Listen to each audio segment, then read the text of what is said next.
In the quiet of her Malibu home, just weeks before she left this world, Olivia Newton-John sat beside a window washed in pale morning light. Outside, the ocean moved gently, as if trying not to disturb her fragile breathing. On the small table next to her lay a handwritten letter, its edges softened, its ink fading, something she had kept hidden from everyone but herself. She touched it with trembling fingers, letting out a breath that felt like a confession carried on the wind. Even in her final days, her eyes held the same warmth that once lit up stages around the world. But behind that brightness was a truth she had protected for decades. She whispered it only once, to someone she trusted completely. A single sentence, soft as a prayer. A sentence that revealed the heartbreaking weight she had carried long before the world ever knew she was fighting her last battle. And it was a truth she asked to be kept silent until the very end.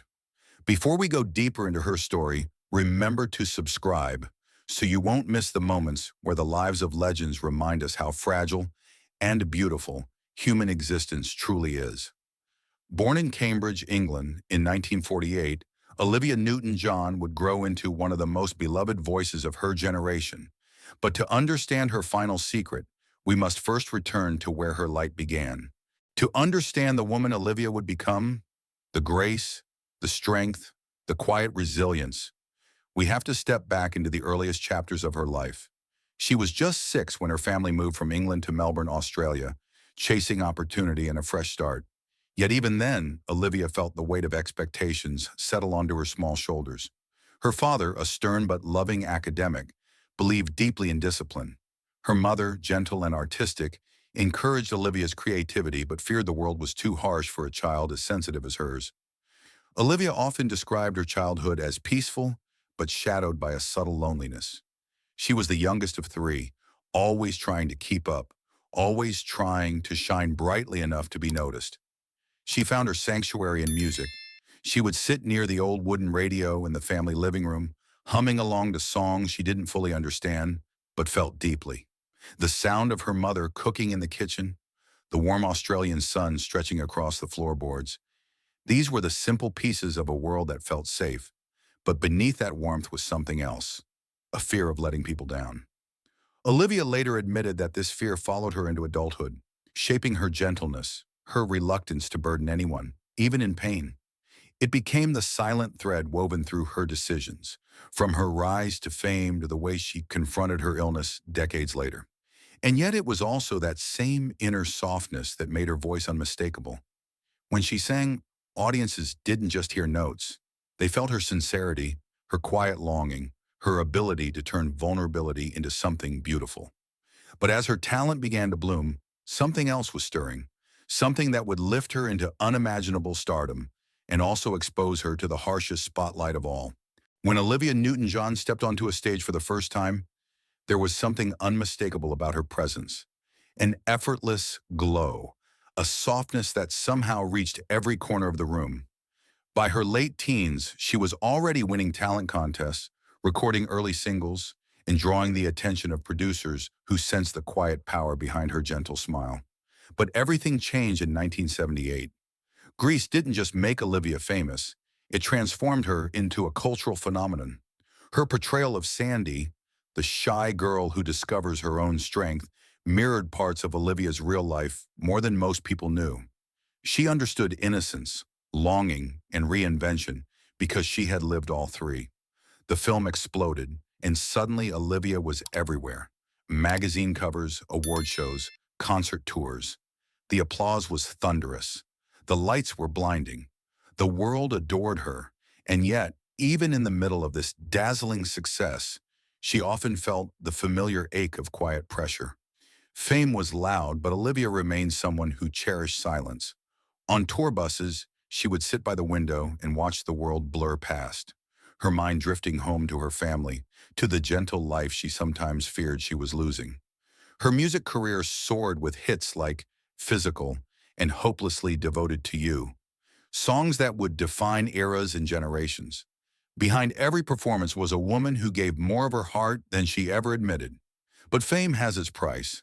The schedule was relentless, the expectations unforgiving, and in the rare moments when the applause faded, Olivia felt the weight of exhaustion settle quietly over her, a whisper of the storms that were still to come. Because behind the glitter, behind the stadiums and the gold records, a darker chapter was waiting, one that would test every part of her spirit. Fame had carried Olivia Newton-John to unimaginable heights, but life has a way of reminding even the brightest stars of their fragility. In 1992, Olivia received the diagnosis that would forever change the rhythm of her world: breast cancer. She was only 44. The news arrived the same week her father passed away, a double blow that shattered the quiet balance she had always tried to maintain. Hospitals replaced concert halls. Instead of rehearsing harmonies, she learned the sounds of medical machines, the steady beep of monitors, the soft shuffle of nurses' shoes, the low hum of fluorescent lights overhead. Olivia approached treatment with her signature grace, but in private she admitted to moments of fear so intense she could barely speak. Still, she rarely showed it. She didn't want to worry the people she loved. She survived, she fought, she rebuilt. But cancer would return again and again, first in 2013, then in 2017, each time more aggressive, each time demanding more strength than before. During those years, Olivia spent long stretches on her ranch in California, surrounded by nature, animals, and the calming quiet she treasured. She often said the horses sensed her pain, standing closer to her on days when the treatments left her weak. Her husband, John Easterling, became her anchor. He held her hand through sleepless nights, whispered reassurances when her body trembled, and reminded her, gently, endlessly, that she wasn't fighting alone. Olivia leaned into meditation, plant-based therapies, music, and the spiritual warmth she had carried since childhood. There were moments when she looked out at the sunset from her porch, colors melting across the sky, and confessed that she wasn't afraid of death. What frightened her was leaving her daughter, Chloe, with unanswered questions, unspoken words. But despite her strength, the cancer advanced. The nights grew longer, the pain deepened, and somewhere within those quiet hours, Olivia began preparing for something she never spoke of publicly, a truth she kept close to her heart, a truth she feared would burden the people she loved if she revealed it too soon. And then the final weeks began. A few weeks before her passing, Olivia Newton-John's world grew quieter, softer, as if time itself was slowing down to match her fading strength. She spent most days in her Malibu home, where the ocean breeze drifted through open windows and carried with it the scent of salt and eucalyptus. The house was filled with photographs, moments frozen in light: her daughter as a child, her early concerts, her wedding day. Olivia would often rest her hand on these frames, letting memories steady her breath. Her husband, John Easterling, never left her side. He read to her, played gentle music, and sat with her through long silences that spoke louder than words. Chloe visited often, curling up beside her mother on the couch, holding her as if she could somehow keep her in this world a little longer. Olivia's voice had grown faint, yet her eyes remained warm, reflecting a softness that had always been hers. But in these final weeks, Olivia revealed something she had carried alone for years, a truth she asked John to keep until she was gone. She whispered it to him on a quiet afternoon, when the room was filled with nothing but the low murmur of waves outside. It was not a scandal, not a confession of regret, but a sorrow she had safeguarded to protect the people she loved. She told him that the hardest part of her battle wasn't the pain, the treatments, or even the fear of dying. It was the weight of pretending to be strong. For decades, she had felt responsible for giving the world hope, for smiling through illness, for being a symbol of courage. But in truth, she had been terrified of disappointing those who looked up to her. She admitted that she often cried alone in the early hours before dawn, so no one would feel her fear. Her final wish was simple: please let the world know I wasn't a hero, I was just human, and that's enough. There were no dramatic goodbyes, no final grand speeches. Just a quiet evening, her hand in John's, her breathing softening as the sky turned gold outside her window. She looked once more at her daughter, smiled a faint, fragile smile, and whispered a single word: love. And then, as the last light of day faded, Olivia's battle finally came to rest. In the days following Olivia Newton-John's passing, the world seemed to pause. Tributes flowed from every corner of the globe. fans, fellow artists, filmmakers, and people whose lives she had touched without ever meeting them. Candlelight gatherings appeared outside theaters where Grease had once played. Radio stations replayed her songs, letting her voice drift through cities, homes, and quiet late-night drives. It was as if the world didn't want to let her go. Olivia's legacy extended far beyond music and film.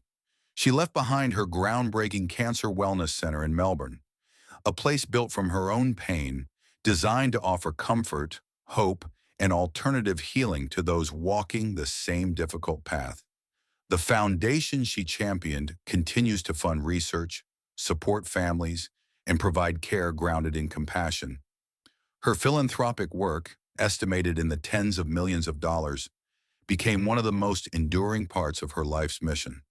But her greatest inheritance was something softer, something impossible to measure. It lived in the warmth of her smile, the gentleness of her voice, the sincerity she carried even at the height of fame. Those close to her often said Olivia had a way of making anyone feel seen, valued, understood. And in her final years, she taught the world what courage looked like when stripped of applause and lights. People still play her music in small cafes along the Australian coast, in dance studios where young performers rehearse, in living rooms where families watch Grease together for the 100th time. Her presence lingers, in the stories, in the melodies, in the quiet strength she embodied. When the lights of the stage finally dim, what do we leave behind? And who carries our last words forward into the world? If you believe Olivia's light continues through every song she touched, leave a heart below and share the memory she left in yours.